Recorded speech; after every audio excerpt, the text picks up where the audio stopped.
আমি আরে বউ মানি আর ও আমার স্বামী মানি। ছেলেদের এমনি ভালো লাগে না, ছেলেদের প্রতি ফিলিংস না আইলে আমরা কি করতাম? বিশ্বাস করুন আর নাই করুন, মেয়ে মেয়ে প্রেম আর তাতেই নাকি বিয়ে। হ্যাঁ, ঠিকই শুনেছেন, এটা কোনো নাটক বা সিনেমার গল্প নয়। এই ঘটনা বাস্তবে ঘটেছে বাংলাদেশের গোপালগঞ্জ ও চাঁদপুরে। ঘটনার শুরু টিকটকের পাতায়, কয়েক মিনিটের ভিডিও আদান প্রদান, কিছু মিষ্টি কথা আর রাতভর ইনবক্স আলোচনা করে হয়ে বন্ধুত্ব।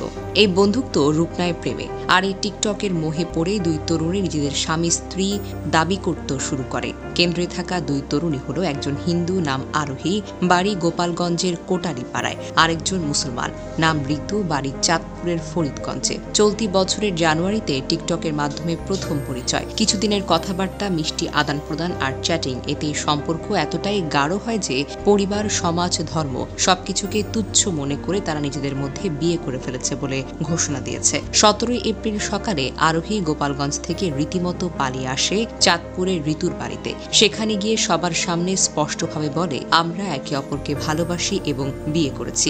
বাস্তবে বাংলাদেশের সমলিঙ্গের মাঝে বিয়ে করা অবৈধ এবং শাস্তিযোগ্য অপরাধ। স্থানীয় সূত্র জানা গেছে, আরোহী ও ঋতু দুজনেই হলেন তরুণী, তাদের বয়স 20 এর কাছাকাছি।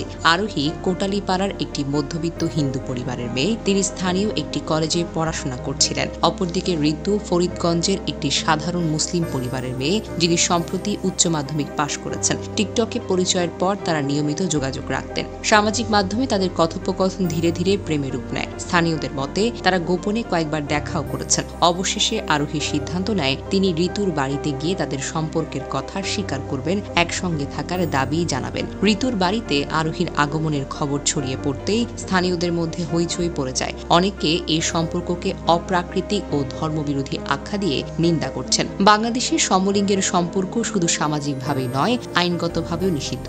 দণ্ডবিধির 377 ধারা অনুযায়ী সমলিঙ্গের যৌন সম্পর্ককে প্রকৃতি বিরোধী বলে গণ্য করা হয়। এর জন্য সর্বোচ্চ 10 বছরের কারাদণ্ড হতে পারে। তবে এই আইনের প্রয়োগ খুব কমই দেখা গিয়েছে। আরোহী ও রীতির ঘটনা শুধু আইনি প্রশ্নই নয়, গভীর সামাজিক প্রশ্নকেও তুলে ধরেছে। এই ঘটনায় আরোহী ও ঋতুর অভিভাবকদের ভূমিকা নিয়ে প্রশ্ন উঠেছে। অভিভাবক হিসেবে তারা কেন তাদের সন্তানদের ক্রিয়াকলাপের ওপর নজর রাখেননি? কেন তারা সময় মতো সন্তানদের সঙ্গে খোলামেলাভাবে কথা বলেননি? আরোহীর বাবা মা জানতেন যে তিনি মোবাইলে বেশি সময় কাটাচ্ছেন, কিন্তু তারা এই বিষয়ে কোনো পদক্ষেপ নেননি। ঋতুর পরিবারও তারা সামাজিক মাধ্যমের ব্যবহার ও বন্ধুত্বের বিষয়ে কোনো খোঁজ খবর রাখেনি।